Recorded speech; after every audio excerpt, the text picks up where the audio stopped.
j'aimerais bien dîner avec Vladimir Poutine, soyons audacieux. Je trouve que c'est un tacticien géopolitique absolument phénoménal. Je crois qu'il faut vraiment que la France arrête de se faire, que ce soit au niveau médiatique mais même au niveau institutionnel, le vecteur de la diabolisation systématique de la Russie et même de son président Poutine à travers un certain nombre de désinformations et notamment d'une propagande anti-russe aujourd'hui qui sévit sur les antennes françaises où la Russie est accusée à demi-mot de crimes contre l'humanité.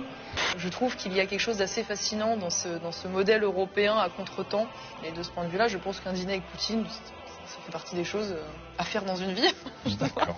Ce forum est organisé par un parlement où pour être élu, il faut être membre d'un parti adoubé par Poutine. Je suis la seule représentante de la France.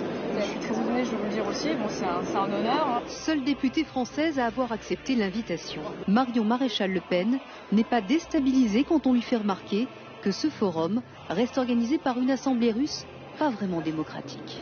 La Russie est pour nous un facteur d'espérance.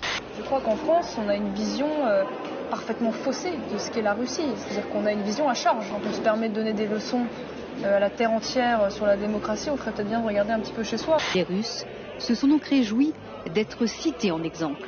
La France, en faisant le choix de réintégrer l'OTAN, est devenue, on va dire, la victime, peut-être la complice de la fameuse doctrine Brzezinski, qui incite les Américains à séparer la Russie de l'Europe et l'Ukraine de la Russie. Il n'est pas question aujourd'hui de remettre en cause, par exemple, l'appartenance de la Crimée à la Russie. Oui, je pense que la France devrait sortir de l'OTAN. On a humilié les Russes avec cette affaire justement de non-livraison du Mistral, en refusant aux Russes de pouvoir, aux militaires russes de pouvoir monter. Mistral pour... Oui, bien sûr, bien sûr. Même pour aller à l'Assemblée nationale, figurez-vous que je traverse le pont Alexandre III, qui a été offert aussi par la Russie.